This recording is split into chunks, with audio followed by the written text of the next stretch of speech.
We should not be crushing Baker Mayfield this morning. You know why? Because Baker Mayfield isn't that talented.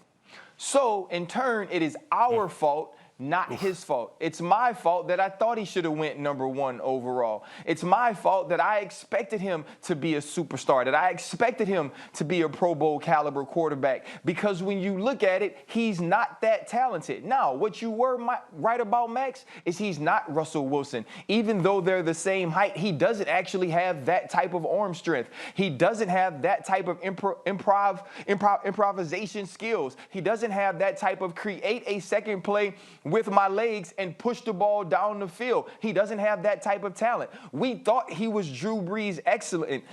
We thought he was Drew Brees accurate. We were wrong because everybody that plays for Lincoln Riley at Oklahoma is that accurate because they're throwing to better players than the other team. They're throwing to wide open people that have been schemed open by Lincoln Riley, who seems to be able to take any quarterback, and now he recruits great ones, seems to be able to take any quarterback and make sure that they are productive. So we were wrong. When Odell Beckham Jr. is running an inside route or a square in and the ball's thrown behind him, even though he has Marcus Peters beat, that's on Baker Mayfield. When Odell Beckham Jr. gets deep behind Marcus Peters late in the game, has 2 steps on him, and we're just throwing a regular go ball, that's on Baker Mayfield. When you look early on in the game and 2 or 3 of his passes are tipped on the first series, that's the height of Baker Mayfield. That's the release point of Baker Mayfield. One of those passes are intercepted by Marlon Humphrey. So we can't crush him anymore. From now on, we need to look at Baker Mayfield in a different way. See, what we were looking at him as was the Heisman Trophy winner and the first overall pick. Let's stop that. Let's look at him as the guy who had to walk on to 2 different teams in college.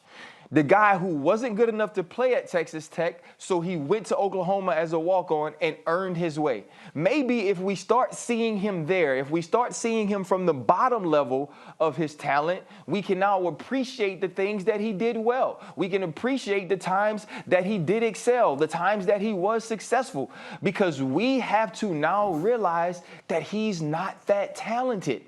And that's okay. But you just crushed him worse than you just crushed him in the worst way. You just crushed him in the worst kind of way, RC, because I don't hear any malice in you. Guys. But that's truthful and it makes sense, Stephen A. And that's the worst kind of crushing, to say we can't look at him like the #1 pick anymore. Well, let me say this, guys. A couple of things that need to be mentioned here. First of all, let's not forget Kevin Stefanski, because I'm going to say this. I'm going to ask a rhetorical question. Who the hell is he?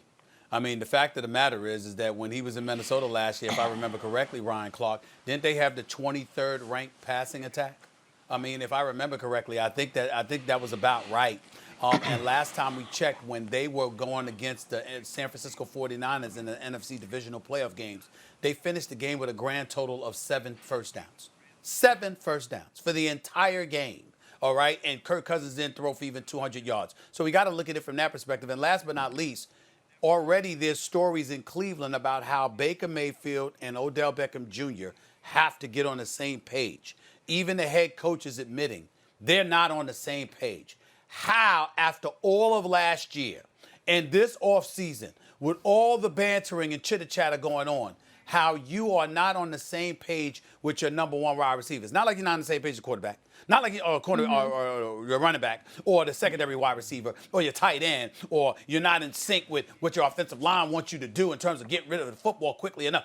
This is your #1 receiver who you targeted 10 times and connected with on 3 occasions for 22 yards. How about that? Says Odell has more bounce than any player he's ever been around. Thanks for watching ESPN on YouTube. For live streaming sports and premium content, subscribe to ESPN+.